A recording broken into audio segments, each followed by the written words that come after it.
অন্ধকারকে সবাই ভয় পায় না, কিন্তু কিছু অন্ধকার আছে যেখানে আলো নিয়েও প্রবেশ করা যায় না। কিছু জঙ্গল আছে যেখানে মানুষ হারিয়ে যায় না, ফিরে আসে। তবে যে ফিরে আসে সে আর আগের মানুষ থাকে না। আজকের গল্পটা শুধু একটা ভৌতিক গল্প নয়, এটা এমন এক জঙ্গলের গল্প যেখানে প্রতিটি গাছ জানে মৃত্যুর গন্ধ, প্রতিটি বাতাস বয়ে আনে চাপা কান্না, আর প্রতিটি রাত অপেক্ষা করে নতুন একজন মানুষের জন্য। আপনি যদি দুর্বল হৃদয়ের হয়ে থাকেন তাহলে আলো নিভিয়ে এই গল্প শুনবেন না। কারণ আজকের গল্পের নাম মৃতের জঙ্গল। রাত তখন প্রায় 10:30। আকাশে চাঁদ থাকলেও আলো যেন মাটিতে নামতে চাইছিল না। চারদিকে এক ধরনের নিস্তব্ধতা, এমন নীরবতা যেখানে নিজের নিঃশ্বাসের শব্দ অপরিচিত লাগে। সেদিন আমি একা ছিলাম। ঝড়ের পরে রাস্তা কাদায় ভরে গিয়েছিল। সামনে যতদূর চোখ যায় শুধু গাছ আর গাছ। পুরনো একটা কাঁচা রাস্তা ধরে হাঁটছিলাম। অনেকেই বলেছিল এই পথ দিয়ে না যেতে, কিন্তু শর্টকাট ভেবে আমি সেই পথটাই বেছে নিয়েছিলাম। প্রথম আধা ঘন্টা সবকিছু স্বাভাবিকই ছিল। তারপর হঠাৎ আমার কানে ভেসে এলো কারো হাঁটার শব্দ। খস খস খস। আমি থেমে গেলাম। শব্দটাও থেমে গেল। আবার হাঁটতে শুরু করলাম। আবার সেই শব্দ, এইবার আগের চেয়ে একটু কাছে। আমি হঠাৎ ঘুরে দাঁড়ালাম। কেউ নেই, শুধু বাতাসে গাছের ডাল দুলছে। নিজেকে বুঝিয়ে আবার হাঁটা শুরু করলাম। কিন্তু অদ্ভুত ব্যাপার হল, সামনে এগোতে এগোতে রাস্তা যেন একই জায়গায় ফিরে আসছিল। একই ভাঙা গাছ, একই শুকনো ডাল, একই পোড়া গন্ধ। আমি তখনও বুঝিনি আমি ইতিমধ্যেই সেই জঙ্গলের ভেতরে ঢুকে পড়েছি, যেখান থেকে কেউ সহজে বের হতে পারে না। ছোটবেলায় দাদার মুখে একটা গল্প শুনেছিলাম। তিনি বলতেন, জঙ্গলে হারিয়ে গেলে কখনো পেছন থেকে কেউ যদি নিজের নাম ধরে ডাকে ফিরে তাকাস না, কারণ যে ডাকবে সে মানুষ না। তখন এসব শুনে হাসতাম। কিন্তু সেদিন ঠিক আমার নাম ধরেই কেউ ডাকল, একদম কানের কাছে। এই আমি জমে গেলাম। গলাটা যেন শুকিয়ে কাঠ হয়ে গেল। আবার ডাক, এইবার একটু দীর্ঘ। শুনছ? গলাটা ছিল একজন বৃদ্ধ মানুষের মতো। আমি চোখ বন্ধ করে দাঁড়িয়ে রইলাম। দাদার কথা মনে পড়ছিল। ফিরে তাকাবি না, ফিরে তাকাবি না। কিন্তু মানুষের কৌতূহল অনেক বড় অভিশাপ। ধীরে ধীরে আমি ঘুরে দাঁড়ালাম। আর ঠিক সেই মুহূর্তেই বুকের ভেতরটা বরফ হয়ে গেল। কারণ আমার পেছনে কেউ দাঁড়িয়ে ছিল না, কিন্তু মাটিতে একটা ছায়া ছিল। একজন মানুষের ছায়া, যার কোনো শরীর নেই। ছায়াটা ধীরে ধীরে আমার দিকে এগিয়ে আসছিল। আমি দৌড় দিলাম। জীবনে এত দ্রুত কখনো দৌড়াইনি। ডাল ভাঙছে, কাঁটা গায়ে বিঁধছে, শ্বাস বন্ধ হয়ে আসছে, তবুও থামিনি। হঠাৎ সামনে একটা ছোট্ট খোলা জায়গা চোখে পড়ল। মাঝখানে একটা পুরনো বটগাছ। গাছটার শিকড়গুলো মাটির ওপরে উঠে এসেছে। কিন্তু কাছে যেতেই দেখলাম ওগুলো শিকড় না, মানুষের হাত। শত শত শুকিয়ে যাওয়া হাত মাটি থেকে বের হয়ে আছে। কেউ যেন নিচ থেকে সাহায্য চাইছে। আমি চিৎকার করে পেছনে সরে এলাম। ঠিক তখনই মাটির নিচ থেকে একটা গলা ভেসে এলো, আমাদের ছেড়ে যাস না। আমি পাগলের মতো দৌড়াতে লাগলাম। হঠাৎ পা পিছলে পড়ে গেলাম। মুখ থুবড়ে পড়লাম কাদার মধ্যে। উঠে বসতেই দেখলাম আমার সামনে একটা পুরনো লণ্ঠন জ্বলছে। কে জ্বালিয়েছে? কিছুক্ষণ আগেও তো কিছু ছিল না। লণ্ঠনের পাশে বসে আছে এক বৃদ্ধা। সাদা কাপড়, মুখ নিচু, চুল মাটিতে লেগে আছে। আমি ভয়ে কথা বলতে পারছিলাম না। বৃদ্ধা ধীরে ধীরে বলল, অনেক বছর পরে আবার একজন এলো।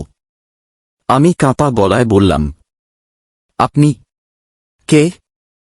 বৃদ্ধা মাথা তুলল। আমি সঙ্গে সঙ্গে চোখ বন্ধ করে ফেললাম, কারণ তার মুখে কোনো চোখ নেই, কোনো নাক নেই, শুধু একটা বিশাল কালো গর্ত। সেই গর্তের ভেতর থেকে হাজার হাজার মাছির শব্দ বের হচ্ছিল। আমি আর্তচিৎকার করে উঠে দৌড় দিলাম। পেছনে বৃদ্ধার হাসি। না, ওটা হাসি না। মনে হচ্ছিল শত শত মানুষ একসাথে কাঁদছে। রাত আরও গভীর হয়ে গেল। আকাশের চাঁদ হঠাৎ লাল হয়ে উঠল। চারদিকে কুয়াশা নেমে এলো, এমন কুয়াশা নিজের হাতও দেখা যায় না। আমি দিক হারিয়ে ফেলেছিলাম। কিছুক্ষণ পরে বুঝলাম, আমি আবার সেই একই বটগাছের সামনে। এইবার গাছটার ডালে ঝুলছে অনেকগুলো লণ্ঠন, আর প্রতিটা লণ্ঠনের ভেতরে আগুন নয়, একটা করে মানুষের চোখ। চোখগুলো একসাথে আমার দিকে তাকিয়ে আছে। একটা চোখ হঠাৎ পলক ফেলল, তারপর আরেকটা, তারপর সবগুলো। আমি কানে হাত চাপা দিলাম, কারণ সবগুলো চোখ একসাথে কথা বলতে শুরু করল। তুই দেরি করে ফেলেছিস, এখন আর ফিরতে পারবি না। আজ রাতেই তোর নাম লিখবে জঙ্গল। আমার বুকের ভেতর ধকধক শব্দ বাড়তেই থাকল। ঠিক তখনই দূরে একটা ছোট্ট মেয়ের কান্নার শব্দ শোনা গেল। আমি ভাবলাম হয়তো কেউ বিপদে পড়েছে, কিন্তু এই জঙ্গলে এখনো কি মানুষ থাকতে পারে? মেয়েটা কাঁদছে, বারবার বলছে, আমাকে বাড়ি নিয়ে চলো। তার কণ্ঠে এমন অসহায়তা ছিল যে ভয় ভুলে আমি শব্দের দিকে হাঁটতে শুরু করলাম।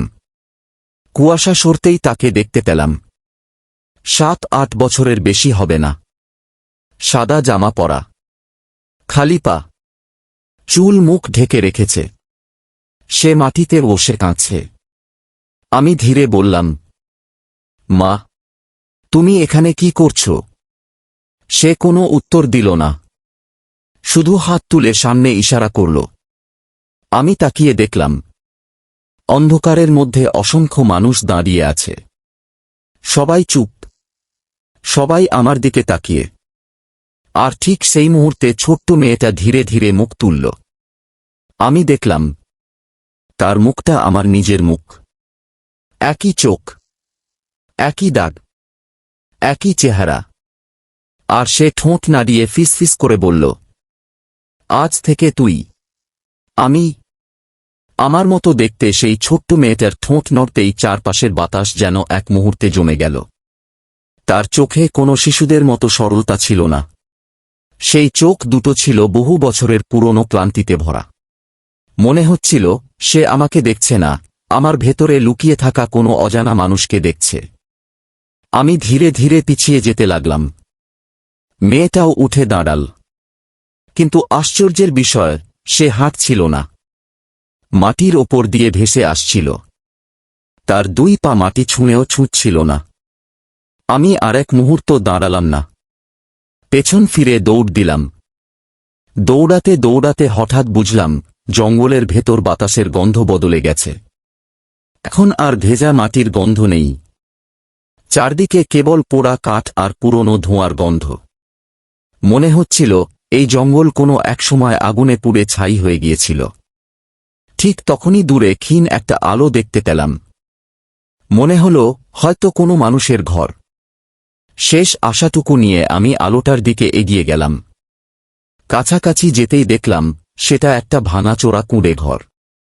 দেয়ালের অর্ধেক ভেঙে পড়েছে, ছাদের বাঁশ বেরিয়ে আছে, দরজাটা আধ খোলা, বাতাসে কড়কড় শব্দ করে দুলছে। আমি ধীরে ধীরে ভেতরে ঢুকলাম। ঘরের ভেতর অন্ধকার। এক কোণে একটা পুরনো হারিকেন জ্বলছে, কিন্তু আশ্চর্য, হারিকেনের শিখা একদম স্থির। বাইরে এত বাতাস, অথচ শিখাটা একবারও নড়ছে না। মাটিতে ধুলোর মোটা স্তর। অনেক বছর ধরে কেউ এখানে আসেনি এমনটাই মনে হচ্ছিল। হঠাৎ চোখ পড়ল দেয়ালে। দেয়াল জুড়ে অসংখ্য আঁচ, যেন কেউ নখ দিয়ে দিনের পর দিন ঘষে গেছে। কিছু আঁচড়ের মাঝখানে অদ্ভুত কিছু লেখা। একই বাক্য বারবার, ঘুমাবি না, ডাক শুনবি না, পেছনে তাকাবি না। আমি বাক্যগুলো পড়তেই ঘরের ভেতর ঠান্ডা হাওয়া বয়ে গেল। তারপর টুপ টুপ টুপ, ছাদ থেকে পানি পড়ার শব্দ। মাথা তুলে তাকাতেই বুকের ভেতরটা কেঁপে উঠল। ওটা পানি ছিল না, লাল রঙের ঘন তরল, ধীরে ধীরে ফোঁটা ফোঁটা পড়ছে। আমি হারিকেনটা হাতে নিয়ে বাইরে বেরিয়ে আসতে যাব, ঠিক তখনই দরজাটা নিজের থেকেই বন্ধ হয়ে গেল। ধাম! আমি দৌড়ে দরজায় ধাক্কা দিলাম। খুলল না। আরও জোরে ধাক্কা দিলাম। না। বাইরে যেন কেউ দরজাটা চেপে ধরে আছে। হঠাৎ পেছন থেকে খুব নিচু স্বরে কেউ বলল, এত তাড়া কিসের? আমি স্থির হয়ে গেলাম। শব্দটা ঠিক আমার কানের পেছন থেকে এসেছে। ধীরে ধীরে ঘুরে দাঁড়ালাম।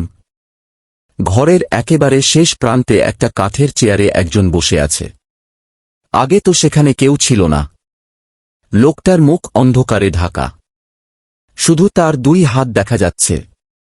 হাত দুটো অস্বাভাবিক রকম লম্বা। আঙুলগুলো যেন শুকিয়ে কাঠ হয়ে গেছে। সে খুব ধীরে মাথা তুলল। আমি হারিকেনটা উঁচু করতেই তার মুখে আলো পড়ল। আমার বুক ধক করে উঠল।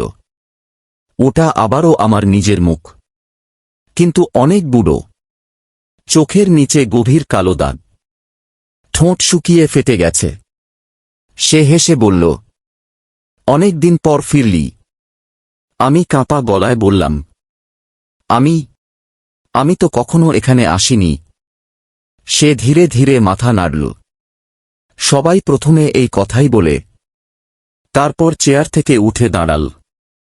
দাঁড়াতেই বুঝলাম তার উচ্চতা স্বাভাবিক মানুষের চেয়ে অনেক বেশি। প্রায় ছাদের সঙ্গে মাথা লেগে যাচ্ছে। সে আমার দিকে এক পা এগোল।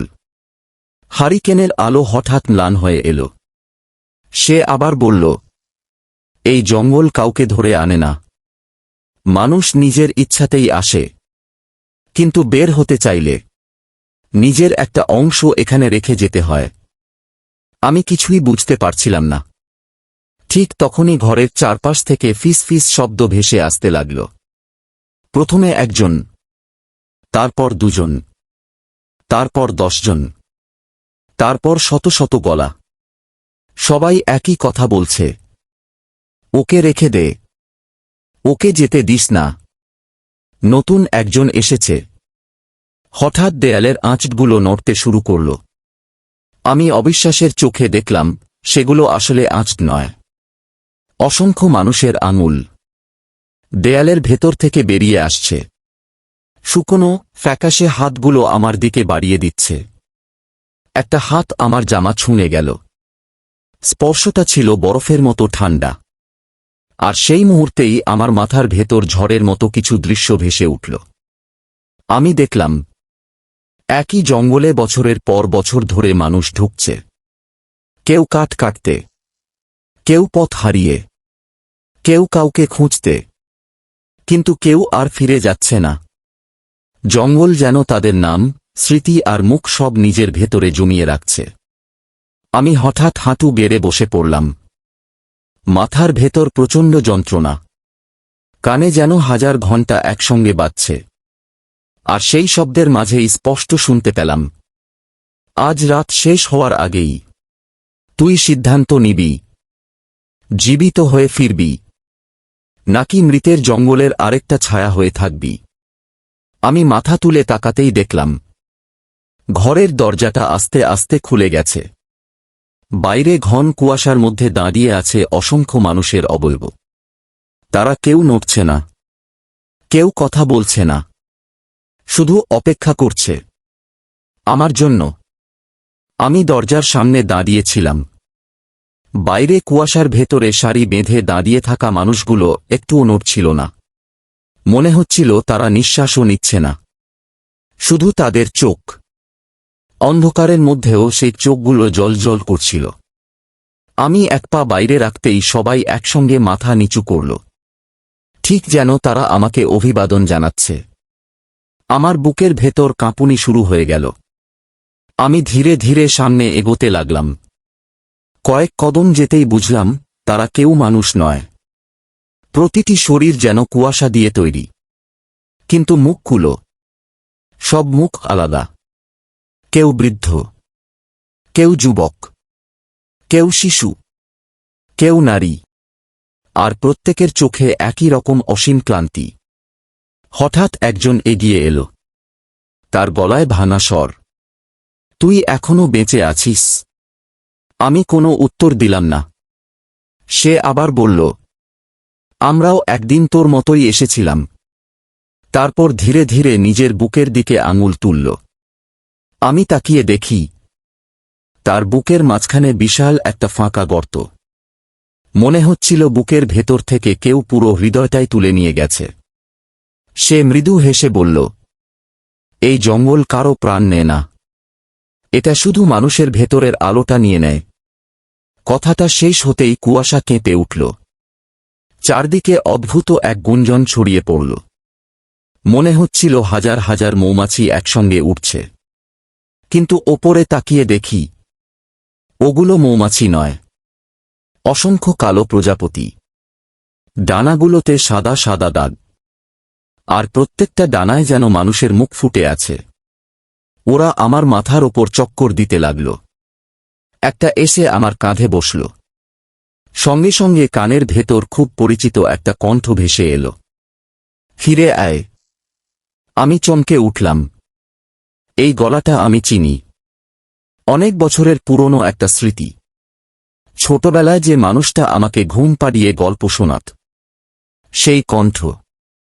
আমি কাঁপা গলায় বললাম, কে? কোনো উত্তর নেই, শুধু আরও অনেকগুলো প্রজাপতি এসে আমার চারপাশে ঘুরতে লাগল। প্রতিটি ডানা ঝাপটানোর সঙ্গে সঙ্গে ভেসে আসছে আলাদা আলাদা মানুষের কণ্ঠ। কেউ কাঁদছে, কেউ হাসছে, কেউ সাহায্য চাইছে, কেউ আবার বলছে, পেছনে দেখ। আমি এবার আর ভুল করলাম না, পেছনে তাকালাম না। কিন্তু ঠিক তখনই আমার কাঁধে কেউ হাত রাখল। হাতটা ছিল অস্বাভাবিক ঠান্ডা। আমি ধীরে ধীরে ঘুরলাম। সামনে সেই অদ্ভুত বৃদ্ধ, যার মুখে চোখ ছিল না। এইবার তার মুখে চোখ আছে, কিন্তু চোখ দুটো সম্পূর্ণ সাদা, মনি নেই।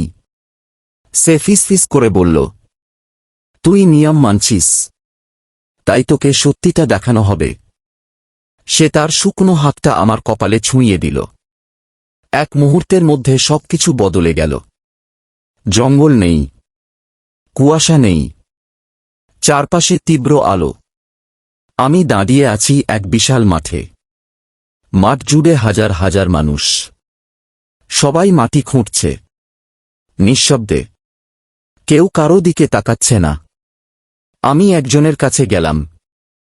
লোকটা মাথা তুলতেই দেখি আবারও আমার নিজের মুখ, কিন্তু এইবার সে অনেক বৃদ্ধ। তার চুল সাদা, চোখে অদ্ভুত শূন্যতা। সে মাটি খুঁড়তে খুঁড়তেই বলল, প্রত্যেক মানুষের জন্য এখানে একটা গর্ত তৈরি হয়। আমি হতবাক হয়ে বললাম, কেন? সে কোদাল থামিয়ে আমার দিকে তাকাল। তার ঠোঁটে ধীর হাসি ফুটে উঠল। কারণ প্রত্যেক মানুষ একদিন নিজের ভেতরেই হারিয়ে যায়। হঠাৎ পুরো মাঠ কেঁপে উঠল। একসঙ্গে হাজারটা কোদাল মাটিতে পড়ে গেল। সবাই একসঙ্গে মাথা তুলে আকাশের দিকে তাকাল। আমিও তাকালাম। আকাশ কালো হয়ে যাচ্ছে, কিন্তু মেঘে নয়, অসংখ্য কাক, লক্ষ লক্ষ কাক। তারা ঘুরতে ঘুরতে পুরো আকাশ ঢেকে ফেলল। একসঙ্গে ডেকে উঠল। সেই শব্দে মনে হলো কান ফেটে যাবে। তারপর সব কাক একসঙ্গে নিচে নামতে শুরু করল। আমি প্রাণপণে দৌড় দিলাম, কিন্তু যতই দৌড়াই মাটি যেন নরম হয়ে যাচ্ছে। হাঁটু পর্যন্ত দেবে গেল। নিচে তাকিয়ে দেখি, এটা কাদা নয়, অসংখ্য মানুষের হাত। মাটির নিচ থেকে উঠে এসে আমার পা ধরে ফেলেছে। আমি টানতে লাগলাম, কিন্তু যত টানি ততই নিচে নামছি। চারপাশে সবাই একই সঙ্গে হাসতে শুরু করল। সেই হাসিতে আনন্দ নেই, আছে অসহ্য যন্ত্রণা। হঠাৎ আকাশ থেকে একটা কাক এসে আমার কাঁধে বসল। তার চোখ দুটো লাল। সে মানুষের গলায় বলল, দেখ। আমার সামনে মাটি ফেটে ধীরে ধীরে একটা পুরনো আয়না উঠে এলো। আয়নায় নিজের মুখ দেখে আমি জমে গেলাম। ওটা আমি নই। আমার মুখ ধীরে ধীরে শুকিয়ে যাচ্ছে, চামড়া কুঁচকে যাচ্ছে, চোখের মণি অদৃশ্য হয়ে যাচ্ছে, আর কপালের মাঝখানে কালো দাগ ফুটে উঠছে। আয়নার ভেতরের আমি ঠোঁট নাড়ল। আজ রাত শেষ হলে তুই আমাকে চিনতে পারবি না। ঠিক তখনই পেছন থেকে বিকট এক গর্জন ভেসে এলো। মাটি কাঁপতে লাগল। কাকগুলো আতঙ্কে আকাশে উড়ে গেল। দূরের গাছগুলো একটার পর একটা কেঁপে উঠছে। মনে হচ্ছিল জঙ্গলের ভেতর থেকে বিশাল কিছু একটা জেগে উঠেছে। আর সেই গর্জনের সঙ্গে সঙ্গে চারপাশের সব মানুষ একসঙ্গে হাঁটু গেড়ে বসে পড়ল। তারা মাথা নিচু করে কাঁপা গলায় বলতে লাগল, সে জেগেছে, সে জেগেছে।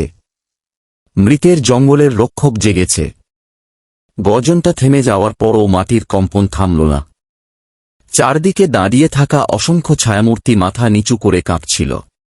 কেউ চোখ তুলছিল না, যেন তারা এমন কারো সামনে নতজানু যার নাম উচ্চারণ করাও নিষিদ্ধ। আমিও অজান্তেই হাঁটু গেড়ে বসে পড়লাম। কিন্তু আমার ভেতর থেকে একটা অদ্ভুত অনুভূতি বারবার বলছিল, ওপরে তাকাস না। ঠিক তখনই বাতাস থেমে গেল। এক মুহূর্তে একটাও পাতার শব্দ নেই, একটাও পাখির ডাক নেই। পুরো জঙ্গল নিঃশ্বাস আটকে দাঁড়িয়ে আছে। তারপর ধূপ, ধূপ, ধূপ। ভারী কিছু একটা হাঁটছে। কিন্তু আশ্চর্যের বিষয়, শব্দটা সামনে থেকে নয়, চারদিক থেকেই আসছে। যেন পুরো জঙ্গলটাই হাঁটছে। আমি চোখ বন্ধ করে বসেছিলাম। হঠাৎ আমার ডান পাশে খুব ধীরে কেউ ফিস করে বলল, দেখবি না। বাম পাশে আরেকটা গলা, দেখলেই শেষ। এরপর ঠিক আমার পেছনে একটা বৃদ্ধ কণ্ঠ, আমরা সবাই ভুল করেছিলাম। আমি চোখ খুললাম না, শুধু নিঃশ্বাস আটকে রাখলাম। ধূপ, ধূপ, ধূপ। শব্দটা একেবারে আমার সামনে এসে থেমে গেল। মনে হচ্ছিল বিশাল কিছু একটা আমার সামনে দাঁড়িয়ে আছে। তার নিঃশ্বাসের শব্দ পর্যন্ত শুনতে পাচ্ছিলাম। ঠান্ডা, ভারী, ধীর। হঠাৎ কপালে ঠান্ডা বাতাস লাগল। মনে হলো কেউ খুব কাছে ঝুঁকে আমাকে দেখছে। তারপর একটা গন্ধ, পচা পাতা, ভেজা মাটি আর বহুদিনের পুরনো কবরের মতো গন্ধ। আমি আর নিজেকে সামলাতে পারলাম না। ধীরে ধীরে চোখ খুললাম। প্রথমে কিছুই দেখতে পেলাম না। তারপর কুয়াশার ভেতর বিশাল এক অবয়ব স্পষ্ট হতে লাগল। মাথা আকাশ ছুঁয়েছে, সারা শরীর গাছের বাকলের মতো। হাতের জায়গায় লম্বা লম্বা শুকনো ডাল, আর বুকের মাঝখানে একটা বিশাল ফাঁকা গর্ত। সেই গর্তের ভেতর অন্ধকার নয়, হাজার হাজার মানুষের মুখ। কেউ চিৎকার করছে, কেউ কাঁদছে, কেউ হাসছে, কেউ মুক্তি চাইছে। সব মুখ একসঙ্গে নড়ছে। আমি আতঙ্কে পিছিয়ে গেলাম। অবয়বটা কোনো কথা বলল না, শুধু ধীরে ধীরে একটা হাত বাড়াল। তার হাতের ডালগুলো মাটিতে পড়তেই চারপাশের গাছগুলো কেঁপে উঠল। তারপর এমন কিছু ঘটল যা আমি কোনোদিন ভুলতে পারব না। জঙ্গলের প্রতিটা গাছের গায়ে মানুষের মুখ ফুটে উঠতে লাগল। একটা, দুইটা, 10টা, শত শত। প্রতিটি মুখ নিঃশব্দে আমার দিকে তাকিয়ে। তারপর একসঙ্গে তারা চোখ খুলল। সেই চোখগুলো ছিল জীবন্ত। আমি দৌড়ে পালাতে গেলাম, কিন্তু মাটি যেন আমাকে আটকে রাখল। পায়ের নিচে তাকিয়ে দেখি, শেকড় নয়, অসংখ্য কালো চুল মাটির নিচ থেকে বেরিয়ে এসে আমার পা জড়িয়ে ধরেছে। আমি প্রাণপণে ছাড়ানোর চেষ্টা করছি। ঠিক তখনই সেই বিশাল অবয়ব প্রথমবার কথা বলল। তার কণ্ঠ যেন দূরের বজ্রধ্বনি। মানুষ শব্দটা উচ্চারণ হতেই পুরো জঙ্গল কেঁপে উঠল। তুই কি খুঁজতে এসেছিস? আমি কাঁপতে কাঁপতে বললাম, আমি পথ হারিয়েছি। সে কয়েক মুহূর্ত চুপ করে রইল। তারপর বুকের ভেতরের হাজার মুখ একসঙ্গে হেসে উঠল। কেউ পথ হারিয়ে এখানে আসে না, সবাই নিজের ভেতরের অন্ধকারের পথ ধরে আসে। কথাটা শেষ হতেই আমার চারপাশ বদলে গেল। আমি আর জঙ্গলে নেই। আমি দাঁড়িয়ে আছি এক লম্বা পথের ওপর। পথের দুই পাশে অসংখ্য দরজা। প্রতিটি দরজা বন্ধ। শুধু একটা দরজা আধ খোলা। সেই দরজার ভেতর থেকে আলো বের হচ্ছে। আমি কাছে যেতেই শুনলাম কেউ কাঁদছে। একটা ছোট্ট ছেলের কান্না। দরজাটা ঠেলে খুলতেই দেখি ভেতরে একটা ছোট ছেলে একা বসে আছে। তার হাতে কাঠের একটা খেলনা, মুখটা নিচু। আমি বললাম, তুমি কে? ছেলেটা ধীরে ধীরে মুখ তুলল। আমার বুক ধড়ফড় করে উঠল। ওটা আমি, আমার ছোটবেলার মুখ। সে চুপচাপ আমার দিকে তাকিয়ে রইল। তারপর বলল, তুই অনেক দেরি করে ফেলেছিস। আমি বিস্ময়ে জিজ্ঞেস করলাম, কিসের দেরি? সে মৃদু হাসল। নিজেকে চিনতে। তার কথার সঙ্গে সঙ্গে ঘরের দেয়ালগুলো ফেটে যেতে লাগল। ফাটলের ভেতর থেকে কালো ধোঁয়া বের হতে লাগল। ধোঁয়ার মধ্যে অসংখ্য হাত, হাজারো ফিসফিসানি। আমাদের মতো হয়ে যা, একা থাকবি না, চিরদিন এখানেই থাক। ছোট্ট ছেলেটা হঠাৎ আমার হাত শক্ত করে ধরল। তার হাত ছিল বরফের মতো ঠান্ডা। সে খুব আস্তে বলল, শুনে রাখ, যখন জঙ্গল তোর নাম ধরে ডাকবে, কখনো উত্তর দিবি না। আমি কিছু বলার আগেই দূর থেকে ভেসে এল সেই ডাক। স্পষ্ট, একেবারে পরিচিত গলায়। আমি স্থির হয়ে গেলাম। আবার সেই ডাক। এবার আরও কাছে। আমার নিজের কণ্ঠ। ঠিক আমার নিজের গলায় কেউ ডাকছে। শুনছিস? আমার শরীরের প্রতিটি লোম খাড়া হয়ে গেল। কারণ আমি জানতাম, এই ডাকে সাড়া দিলে আর ফিরে যাওয়ার কোনো পথ থাকবে না। আমার নিজের গলায় ভেসে আসা সেই ডাক যেন চারদিকের বাতাস চিরে বারবার ফিরে আসছিল। শুনছিস? একবার ফিরে আয়। আমার বুকের ভেতরটা কেঁপে উঠল। ছোটবেলার সেই ছেলেটা শক্ত করে আমার হাত চেপে ধরে বলল, কান বন্ধ কর। আমি দুহাতে কান চেপে ধরলাম। তবুও গলাটা শুনতে পাচ্ছি, বরং আগের চেয়েও স্পষ্ট। মনে হচ্ছিল শব্দটা বাইরে থেকে নয়, আমার নিজের মাথার ভেতর থেকে আসছে। আমি চোখ বন্ধ করলাম। নিজের মনে শুধু একটা কথাই বলতে লাগলাম, শুনব না, উত্তর দেব না, পেছনে ফিরব না। হঠাৎ চারপাশের সব শব্দ একসঙ্গে থেমে গেল। এমন নীরবতা নেমে এলো যেন পৃথিবীতে আর কোনো জীবন্ত প্রাণী নেই। তারপর একটা দীর্ঘ নিঃশ্বাস। আমার ঠিক ঘাড়ের কাছে। গরম নয়, বরফের মতো ঠান্ডা। আমি বুঝলাম, যেই হোক, সে এখন আমার একেবারে পেছনে দাঁড়িয়ে আছে। ঘাড়ের লোম খাড়া হয়ে গেল। তবুও আমি ফিরলাম না। কয়েক মুহূর্ত পর একটা কর্কশ হাসি ভেসে এলো। এবার ঠিক করেছিস। হাসিটা মিলিয়ে যেতেই চোখের সামনে থাকা ছোট্ট ছেলেটা ধীরে ধীরে কুয়াশার মতো অদৃশ্য হয়ে গেল। ঘরটাও নেই। আবার আমি সেই জঙ্গলে। কিন্তু এই জঙ্গল আগের মতো নয়। সব গাছ শুকিয়ে কালো হয়ে গেছে। পাতা নেই, ডাল নেই, শুধু পোড়া কাণ্ড। আকাশে চাঁদও নেই। তবুও সবকিছু অদ্ভুত লাল আলো দেখা যাচ্ছে। আমি সামনে হাঁটতে শুরু করলাম। কিছু দূর যেতেই দেখতে পেলাম মাটির ওপর সারি সারি কাঠের ফলক, কবরের চিহ্নের মতো। কিন্তু এগুলো কবর নয়। প্রতিটি ফলকের ওপর একটা করে নাম খোদাই করা। আমি প্রথমটার কাছে গেলাম। নামটা পড়তে গিয়ে থমকে দাঁড়ালাম। নামটা আমার পরিচিত। দ্বিতীয়টা, সেটাও। তৃতীয়টা, চতুর্থটা। সব নামই এমন মানুষদের, যারা নাকি বহু বছর আগে নিখোঁজ হয়েছিল, এই জঙ্গলের কিংবদন্তিতে যাদের কথা শোনা যায়। আমি হাঁটতে হাঁটতে শেষ ফলকের সামনে এসে দাঁড়ালাম। ওটার ওপর কোনো নাম লেখা নেই, শুধু এক টুকরো খালি জায়গা, আর তার নিচে খোদাই করা পরের নাম। ঠিক তখনই আমার ডান হাতে তীব্র জ্বালা অনুভব করলাম। আমি হাত তুলে দেখি, চামড়ার ওপর সরু একটা কালো দাগ ফুটে উঠছে। দাগটা ধীরে ধীরে নিজে নিজেই নড়ছে। মনে হচ্ছিল কেউ অদৃশ্য ছুরি দিয়ে আমার হাতে কিছু লিখছে। আমি ব্যথায় দাঁত চেপে ধরলাম।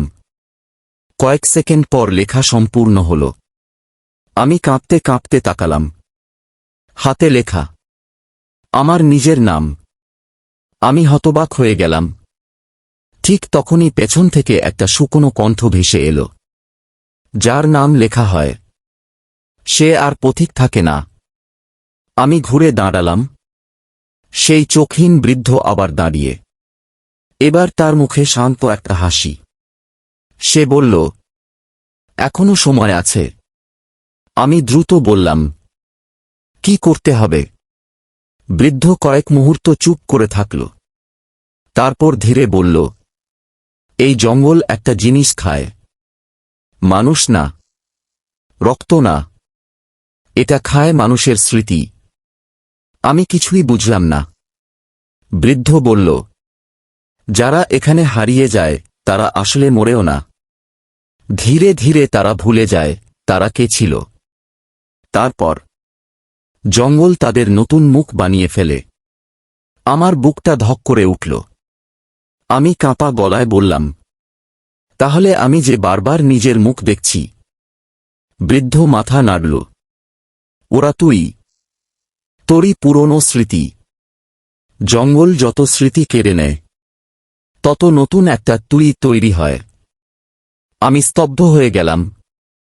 তাহলে ছোট্ট ছেলেটা, বৃদ্ধ মানুষটা, ভাঙা ঘরের লোকটা, সবাই আমি? হঠাৎ চারপাশে তীব্র বাতাস বইতে শুরু করল। সব কাঠের ফলক একসঙ্গে কাঁপতে লাগল। মাটি ফেটে ফিস ফিস শব্দ বের হতে লাগল। বৃদ্ধ আতঙ্কিত হয়ে প্রথমবারের মতো আকাশের দিকে তাকাল। তার সাদা চোখ দুটো কেঁপে উঠল। সে নিচু স্বরে বলল, সে বুঝে গেছে। আমি জিজ্ঞেস করলাম, কে? বৃদ্ধ উত্তর দিল না, বরং আমার কাঁধ চেপে ধরে বলল, দৌড়া। এক মুহূর্ত দেরি করলাম না। আমি দৌড়াতে শুরু করলাম। পেছনে তাকাইনি, কিন্তু পেছন থেকে এমন শব্দ আসছিল যেন হাজার হাজার শুকনো গাছ একসঙ্গে উপড়ে যাচ্ছে। মাটি কাঁপছে, ডাল ভাঙছে, গর্জন ক্রমশ কাছে আসছে। আমি প্রাণপণে ছুটছি। হঠাৎ সামনে একটা নদীর মতো কিছু দেখতে পেলাম। কাছে যেতেই থেমে গেলাম। ওটা নদী নয়, কালো পানিতে ভরা এক বিশাল জলরাশি। কিন্তু সেই পানিতে আকাশের প্রতিফলন নেই, বরং অসংখ্য মুখ ভেসে উঠছে। একটা মুখ হঠাৎ চোখ খুলল, তারপর আরেকটা, তারপর শত শত। সবাই একসঙ্গে আমার দিকে তাকিয়ে হাসল। ঠিক তখনই সেই কালো জলের মাঝখান থেকে ধীরে ধীরে একটা হাত ওপরে উঠল। তারপর আরেকটা, আরেকটা। কয়েক সেকেন্ডের মধ্যে পুরো জলরাশি থেকে শত শত হাত বেরিয়ে এলো। তারা সবাই আমাকে ইশারা করছে, একসঙ্গে একই কথা বলছে, এসো, সত্যিটা দেখো, জঙ্গলের হৃদয় তোমার অপেক্ষায় আছে। আমি এক পা পিছিয়ে এলাম। ঠিক সেই মুহূর্তে আমার পেছনে আবার সেই বিশাল গর্জন। এবার এত কাছে, যেন অন্ধকার নিজেই আমার ঘাড়ের ওপর এসে দাঁড়িয়েছে। আমার সামনে কালো জলের বিস্তীর্ণ স্তব্ধতা, পেছনে সেই অজানা বিশাল উপস্থিতি, মাঝখানে আমি।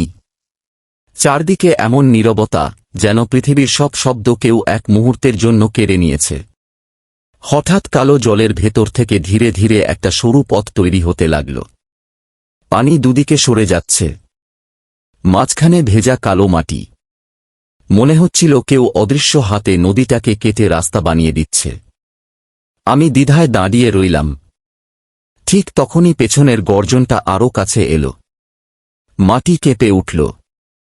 আমি আর উপায় না দেখে সেই পথ ধরে হাঁটতে শুরু করলাম। প্রথম কয়েক কদম স্বাভাবিক ছিল, তারপর বুঝলাম রাস্তার দুই পাশে থাকা কালো পানি স্থির নেই। পানির ভেতর হাজার হাজার মুখ ভেসে আছে। তারা কেউ কথা বলছে না, শুধু তাকিয়ে আছে। হঠাৎ একটা মুখ ধীরে ধীরে পানির ওপর উঠে এলো। একজন বৃদ্ধ, চোখে অসীম ক্লান্তি। তিনি মৃদু স্বরে বললেন, মনে রাখিস, শেষ দরজাটা কখনো খুলবি না। আমি থামতে না থামতেই তিনি আবার পানির নিচে তলিয়ে গেলেন। আরেকটু এগোতেই এবার এক কিশোরী মুখ ভেসে উঠল। সে কাঁদছিল, তার ঠোঁট কাঁপছিল। আমরা সবাই ভেবেছিলাম বাইরে যাওয়ার পথ পেয়ে গেছি। তারপর সেও মিলিয়ে গেল। একজন, দুজন, 10 জন। পথের দুই পাশে একের পর এক মুখ ভেসে উঠছে। প্রত্যেকে একটা করে সতর্কবার্তা দিচ্ছে, কিন্তু কেউ নিজের পরিচয় বলছে না। আমি হাঁটতেই থাকলাম। পথের শেষ মাথায় পৌঁছে দেখি একটা বিশাল গাছ। এত বড় গাছ আমি কোনোদিন কল্পনাও করিনি। গাছের কাণ্ড এত মোটা যে কয়েকশো মানুষ হাত ধরাধরি করে দাঁড়ালেও ঘিরতে পারবে না। কিন্তু সবচেয়ে ভয়ঙ্কর জিনিসটা ছিল তার বাকল। বাকল নয়, অসংখ্য মানুষের মুখ, হাজার হাজার মুখ। কেউ চোখ বন্ধ করে আছে, কেউ ঠোঁট নাড়ছে, কেউ নিঃশব্দে কাঁদছে। মনে হচ্ছিল পুরো গাছটাই জীবন্ত। গাছটার গোড়ায় একটা কালো দরজা। দরজায় কোনো হাতল নেই, কোনো তালাও নেই, শুধু মাঝখানে একটা গোল চিহ্ন। আমি কাছে যেতেই গোল চিহ্নটা লাল হয়ে উঠল। তারপর দরজাটা নিজে থেকেই খুলে গেল। ভেতরে নেমে যাওয়ার সিঁড়ি, নিচে শুধু অন্ধকার। আমি কয়েক মুহূর্ত দাঁড়িয়ে থাকলাম। ঠিক তখনই পেছন থেকে সেই বিশাল গর্জন। এইবার এত কাছে যে আমার পিঠে গরম নিঃশ্বাস লাগল। আমি আর পেছনে না তাকিয়ে সিঁড়ি বেয়ে নিচে নেমে গেলাম। দরজাটা ধীরে ধীরে বন্ধ হয়ে গেল। অন্ধকার, শুধু আমার নিঃশ্বাসের শব্দ। হাত দিয়ে দেয়াল ছুঁড়ে ছুঁড়ে নামছি। কিছু দূর যাওয়ার পর হঠাৎ নিচে আলো দেখা গেল। একটা গোলাকার বিশাল কক্ষ। কক্ষের মাঝখানে পাথরের তৈরি উঁচু বেদি। বেদির ওপর রাখা একটা কালো বই। বইটার মলাটে কোনো নাম নেই, কিন্তু বইটার চারপাশে যেন বাতাসও স্থির। আমি সাবধানে এগিয়ে গেলাম। বইটার ওপর হাত রাখতেই বুকের ভেতর তীব্র ব্যথা অনুভব করলাম।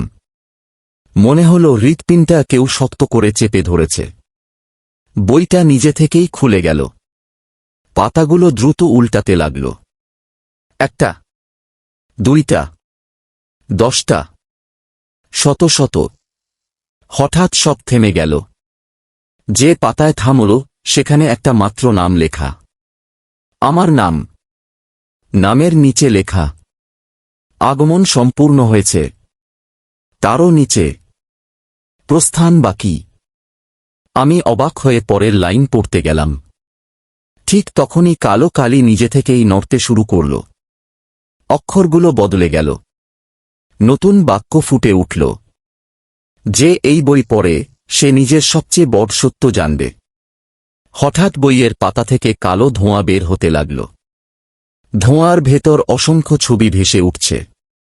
আমি দেখলাম একজন মানুষ বহু বছর আগে এই জঙ্গলে ঢুকেছিল। তারপর আরেকজন, তারপর আরও অনেকে।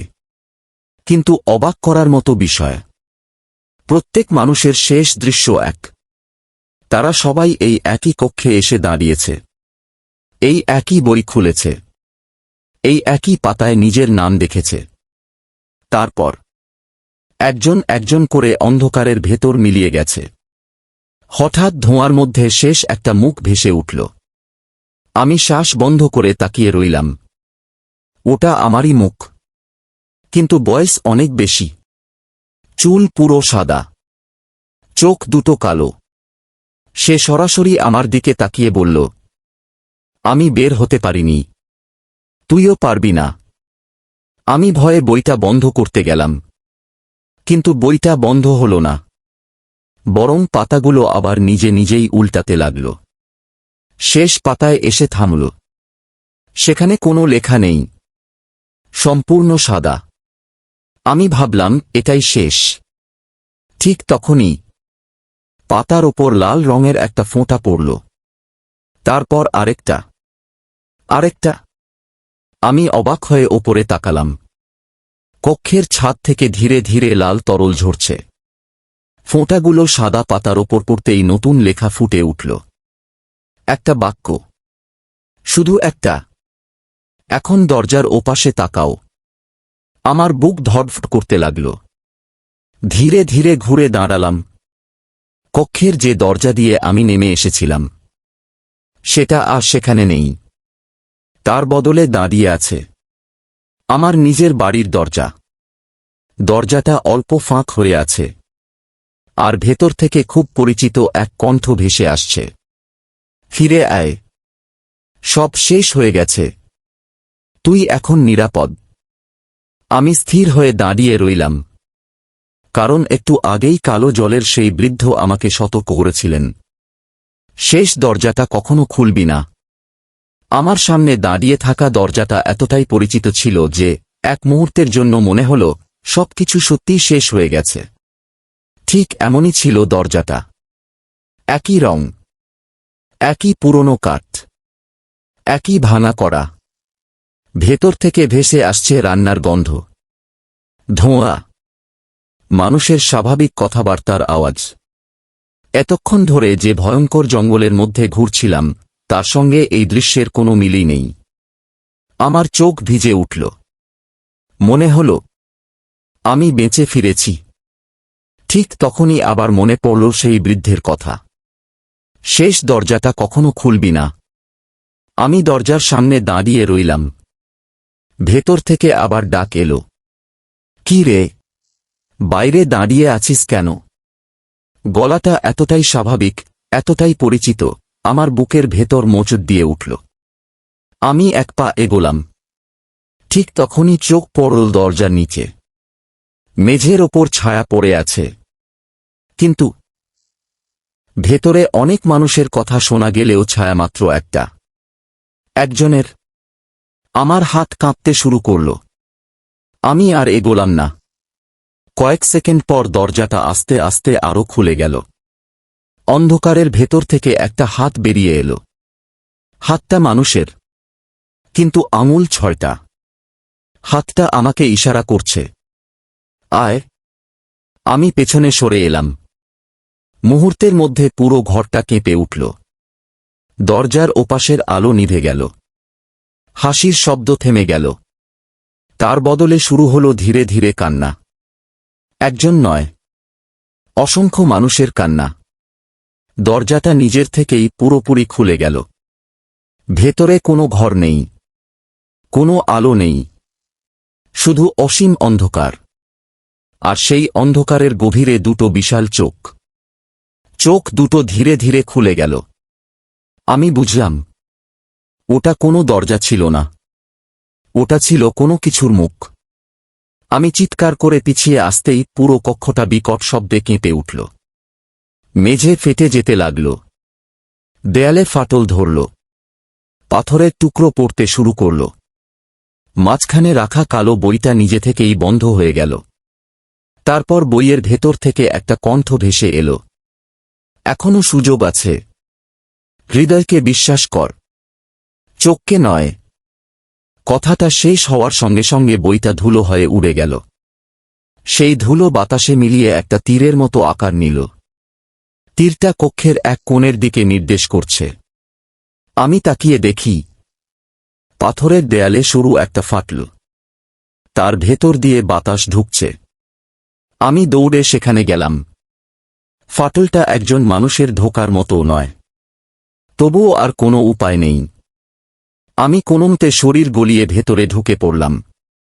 পেছন থেকে ভেসে এল প্রচণ্ড গর্জন। মনে হল পুরো কক্ষটা ভেঙে পড়েছে।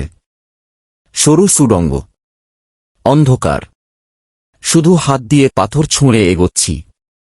হঠাৎ দূরে ক্ষীণ আলো। আমি গতি বাড়ালাম, কিন্তু যত এগোচ্ছি তত একটা অদ্ভুত শব্দ শুনতে পাচ্ছি। Tick tick tick. মনে হচ্ছিল অনেকগুলো ঘড়ি একসঙ্গে চলছে। অবশেষে সুড়ঙ্গ শেষ হল। আমি বাইরে বেরিয়ে এলাম, আর বেরিয়েই থমকে দাঁড়ালাম।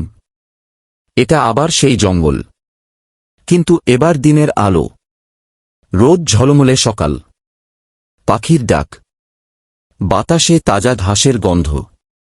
মনে হল সবকিছু শেষ। আমি ধীরে ধীরে হাঁটতে শুরু করলাম। কিছু দূর যেতেই একটা কাঁচা পথ চোখে পড়ল। আরও একটু এগিয়ে দেখি, পায়ের চিহ্ন অনেকগুলো। আমি হাঁটু গেড়ে বসে ভালো করে দেখলাম। সবগুলো পায়ের ছাপ একই রকম, একই মাপ, একই গভীরতা। আমি নিজের জুতোর সঙ্গে মিলিয়ে দেখলাম। আমার বুকের ভেতরটা ঠান্ডা হয়ে গেল। সবগুলো আমার নিজের পায়ের ছাপ। শুধু সামনে নয়, পেছনেও, ডানেও, বামেও। যেদিকেই তাকাই শুধু আমারই পায়ের চিহ্ন। মনে হচ্ছিল বছরের পর বছর ধরে আমি একাই এই জঙ্গলে হেঁটে বেরিয়েছি।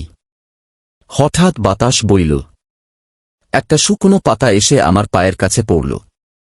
পাতার উল্টো পাশে কাঁপা কাঁপা অক্ষরে লেখা, যদি সত্যিই বের হয়ে থাকিস, তাহলে আকাশে কয়টা সূর্য আছে একবার গুনে দেখ। আমার শরীর অবশ হয়ে গেল। ধীরে ধীরে মাথা তুললাম। একটা, দুইটা, তিনটা, চারটা। আকাশে একটা নয়, চারটি সূর্য জ্বলছে, আর চারটি একসঙ্গে আমার দিকে তাকিয়ে আছে। ঠিক তখনই তাদের মাঝখান থেকে ভেসে এলো সেই বহুবার শোনা কণ্ঠ, স্বাগতম মৃতের জঙ্গলের আসল অংশে। চারটি সূর্য, চারদিক থেকে তাদের আগুনের মতো আলো পড়ছে। কিন্তু আশ্চর্যের বিষয়, গরম লাগছে না, বরং ঠান্ডা, হাত কাঁপানো ঠান্ডা। আমি স্থির হয়ে দাঁড়িয়ে রইলাম। মনে হচ্ছিল আমার ছায়াও যেন ভয়ে কাঁপছে। হঠাৎ খেয়াল করলাম, মাটিতে চারটা সূর্যের আলো পড়লেও আমার ছায়া একটা নয়, চারটা। চারদিকে চারটা আলাদা ছায়া দাঁড়িয়ে আছে। প্রথমে ভাবলাম আলোর বিভ্রম, কিন্তু পরের মুহূর্তেই প্রথম ছায়াটা মাথা তুলল। তারপর দ্বিতীয়টা, তৃতীয়টা, চতুর্থটা। আমি জমে গেলাম, কারণ চারটি ছায়াই ধীরে ধীরে মাটি থেকে উঠে দাঁড়াল, এবং তারা আর ছায়া রইল না। চারজন মানুষ, চারজনেরই মুখ আমার, কিন্তু চারজনের চোখ আলাদা। একজনের চোখে অদ্ভুত রাগ, আরেকজনের চোখে গভীর দুঃখ, তৃতীয়জনের চোখে লোভ, চতুর্থজনের চোখে ভয়। তারা কেউ কথা বলছিল না, শুধু আমাকে ঘিরে ধীরে ধীরে হাঁটছিল। হঠাৎ রাগভরা চোখের মানুষটা থেমে গেল। সে বলল, আমাকে চিনিস? আমি মাথা নাড়লাম। সে তিক্ত হেসে বলল, আমি তোর সেই রাগ, যেটা তুই কোনোদিন প্রকাশ করিসনি। তারপর দুঃখভরা চোখের মানুষটা এগিয়ে এলো। আমি তোর সেই কান্না, যেটা তুই কাউকে দেখাসনি। এরপর লোভী চোখের মানুষটা, আমি তোর সেই ইচ্ছে, যেটা তুই লুকিয়ে রেখেছিলি। সবশেষে ভীত চোখের মানুষটা, সে কাঁপা গলায় বলল, আর আমি তোর সবচেয়ে বড় ভয়। আমি হতবাক হয়ে তাদের দিকে তাকিয়ে রইলাম। চারজন একসঙ্গে বলল, এই জঙ্গল শরীর ধরে রাখে না, এটা মানুষের ভেতরটা আলাদা করে দেয়। কথাটা শেষ হতেই চারটি সূর্য একসঙ্গে কালো হয়ে গেল। চারপাশে সন্ধ্যার মতো অন্ধকার নেমে এলো। হঠাৎ দূরে ঘণ্টা বাজল। ঢং ঢং ঢং। সেই শব্দে চারজনই একসঙ্গে পেছনে তাকাল। তাদের মুখে প্রথমবারের মতো আতঙ্ক দেখলাম। ভীত চোখের মানুষটা ফিসফিস করে বলল, সে আসছে। আমি জিজ্ঞেস করলাম, কে? কেউ উত্তর দিল না। দূরের জঙ্গল ধীরে ধীরে দুই পাশে সরে যেতে লাগল, যেন অদৃশ্য কেউ বিশাল হাত দিয়ে গাছগুলো সরিয়ে পথ তৈরি করছে। সেই পথের শেষ মাথায় একটা অবয়ব দেখা গেল। খুব ধীরে হাঁটছে, প্রতিটি পদক্ষেপে মাটি কাঁপছে। কিন্তু এবার আমি তার মুখ দেখতে পেলাম, আর সেই মুখ দেখে আমার শরীর ঠান্ডা হয়ে গেল। কারণ তার কোনো মুখই নেই। যেখানে মুখ থাকার কথা সেখানে একেবারে মসৃণ কালো চামড়া। না চোখ, না নাক, না মুখ। তবুও সে যেন আমাকে দেখছে। আমার চারপাশে দাঁড়িয়ে থাকা চারজন একসঙ্গে হাঁটু গেড়ে বসে পড়ল। তাদের মাথা নিচু, তারা কাঁপছে। মুখহীন সেই সত্তা ধীরে ধীরে আমার সামনে এসে থামল। তারপর আমার বুকের ওপর হাত রাখল। হাতটা আশ্চর্যভাবে উষ্ণ। এক মুহূর্তের মধ্যে আমার চোখের সামনে হাজার হাজার দৃশ্য ভেসে উঠতে লাগল। আমি দেখলাম, এই জঙ্গলের জন্ম কোনো অভিশাপে নয়, কোনো অলৌকিক শক্তিতেও নয়। অনেক অনেক আগে অসংখ্য মানুষ এখানে এসে নিজেদের সবচেয়ে অন্ধকার স্মৃতি, অনুতাপ, অপরাধবোধ আর ভয় ভুলে যেতে চেয়েছিল। কিন্তু কিছুই হারিয়ে যায়নি। সেসব অনুভূতি জমতে জমতে একদিন এই জঙ্গল তৈরি হয়েছে। এটা গাছের জঙ্গল নয়, এটা মানুষের ফেলে যাওয়া অন্ধকারের জঙ্গল। তাই যে এখানে আসে, সে নিজের ভেতরের সেই অন্ধকারের মুখোমুখি হয়। হঠাৎ দৃশ্যগুলো মিলিয়ে গেল। মুখহীন সত্তাটা প্রথমবার কথা বলল। তার কণ্ঠে নারী, পুরুষ, শিশু, বৃদ্ধ সব গলার মিশ্রণ। ভয়কে মেরে ফেলা যায় না, লুকিয়েও রাখা যায় না, শুধু স্বীকার করা যায়। আমি কাঁপা গলায় বললাম, তাহলে আমি কিভাবে বের হব? সে কোনো উত্তর দিল না, বরং আমার বুকে আলতো চাপ দিল। সঙ্গে সঙ্গে আমার চারপাশে দাঁড়ানো চারজন মানুষ একে একে ধোঁয়ায় পরিণত হতে লাগল। রাগ, দুঃখ, লোভ, ভয় সব মিলিয়ে এসে আমার বুকের ভেতর ঢুকে গেল। আমি প্রচণ্ড ব্যথায় মাটিতে পড়ে গেলাম। মনে হচ্ছিল বুকটা ফেটে যাবে। কয়েক মুহূর্ত পর সব শান্ত। আমি হাঁপাতে হাঁপাতে উঠে বসলাম। চারপাশে আবার সেই সাধারণ জঙ্গল, একটা সূর্য, স্বাভাবিক বাতাস, পাখির ডাক। মুখহীন সত্তাটাও নেই। দূরে কাঁচা একটা পথ। আমি ধীরে ধীরে হাঁটতে শুরু করলাম। পথটা শেষ হতেই জঙ্গলের শেষ প্রান্তে পৌঁছে গেলাম। সামনে খোলা মাঠ, আর তারও সামনে মানুষ চলাচলের রাস্তা। আমি থেমে গেলাম। এত সহজ, এতক্ষণ যে মৃত্যু, ভয়, বিভ্রম সবকিছু পেরিয়ে এলাম, তার শেষটা কি এত সাধারণ? আমি সাবধানে জঙ্গলের বাইরে পা রাখলাম। ঠিক সেই মুহূর্তে পেছন থেকে খুব পরিচিত একটা কণ্ঠ ভেসে এলো। শান্ত, গভীর। যেতে পারিস, কিন্তু একটা কথা মনে রাখিস। আমি ধীরে ধীরে পেছনে তাকালাম। সেখানে কেউ নেই, শুধু বাতাসে দুলছে গাছের ডাল। আর সেই ডালের ফাঁক দিয়ে এক মুহূর্তের জন্য যেন অসংখ্য মুখ আমাকে দেখে মৃদু হাসল। তারপর সব মিলিয়ে গেল। আমি আর একবারও পেছনে তাকাইনি। দ্রুত হাঁটতে হাঁটতে জঙ্গল থেকে অনেক দূরে চলে এলাম। অনেক দিন কেটে গেছে। আজও রাত গভীর হলে কখনো কখনো ঘুম ভেঙে যায়। জানালার বাইরে বাতাসে পাতার শব্দ শুনি। কখনো মনে হয় কেউ খুব আস্তে ফিস করে বলছে, তুই বের হয়ে গেছিস, নাকি এখনো মৃতের জঙ্গলের ভেতরেই হাঁটছিস? আজও সেই প্রশ্নের উত্তর আমি জানি না। দিন গড়িয়ে সপ্তাহ, সপ্তাহ গড়িয়ে মাস, আমি নিজেকে বোঝাতে শুরু করেছিলাম সবকিছুই হয়তো একটা দুঃস্বপ্ন ছিল। হয়তো ক্লান্ত শরীর, ভয় আর একাকিত্ব মিলে আমার সঙ্গে নিষ্ঠুর একটা খেলা খেলেছিল। আমি আবার স্বাভাবিক জীবনে ফিরে আসার চেষ্টা করলাম, কিন্তু একটা জিনিস কখনো স্বাভাবিক হল না।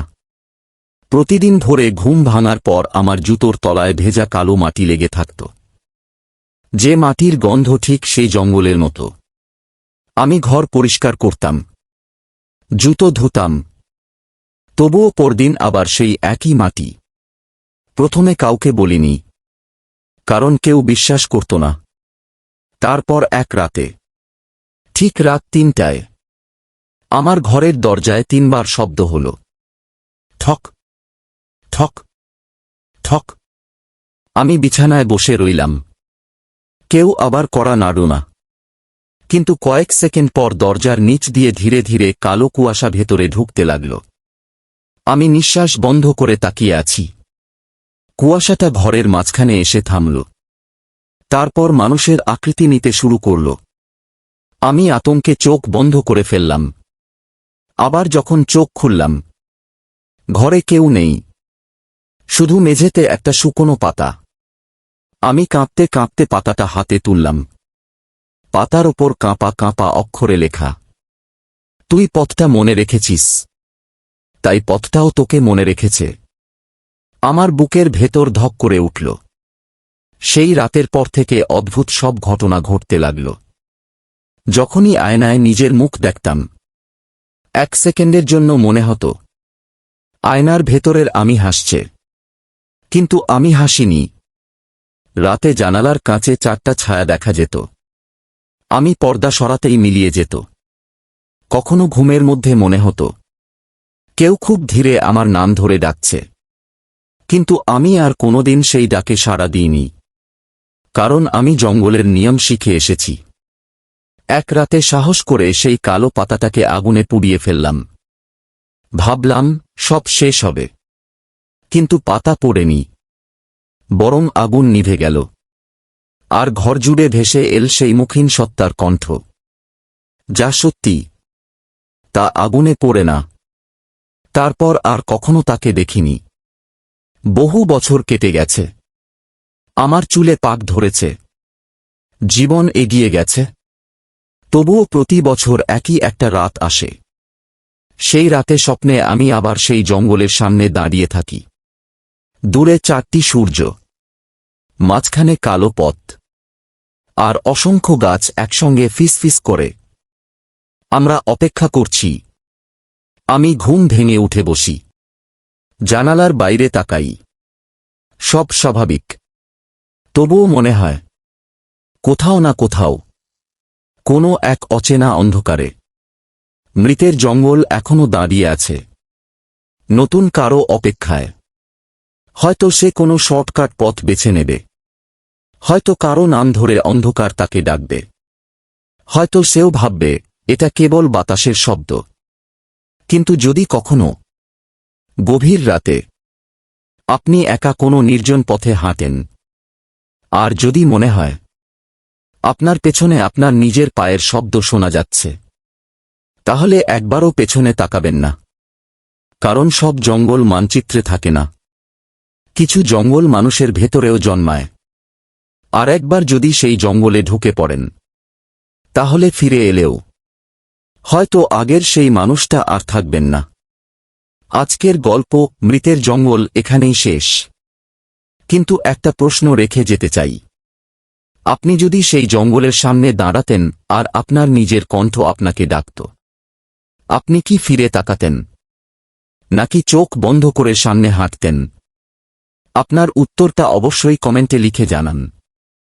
আর যদি এমন আরও গা ছমছমে, রহস্যে ভরা, রাতের ঘুম কেড়ে নেওয়া বাংলা ভৌতিক গল্প শুনতে চান, তাহলে হরর বাংলা চ্যানেলটি সাবস্ক্রাইব করুন, ভিডিওতে একটি লাইক দিন এবং বেল আইকনটি অন করে রাখুন। মনে রাখবেন, অন্ধকার সব সময় ভয়ের নয়। কখনো কখনো অন্ধকার শুধু অপেক্ষা করে আপনার জন্য। আবার দেখা হবে নতুন এক ভয়ঙ্কর গল্পে। ততক্ষণ পর্যন্ত ভালো থাকুন। আর গভীর রাতে অচেনা কোনো ডাক শুনলে কখনো উত্তর দেবেন না।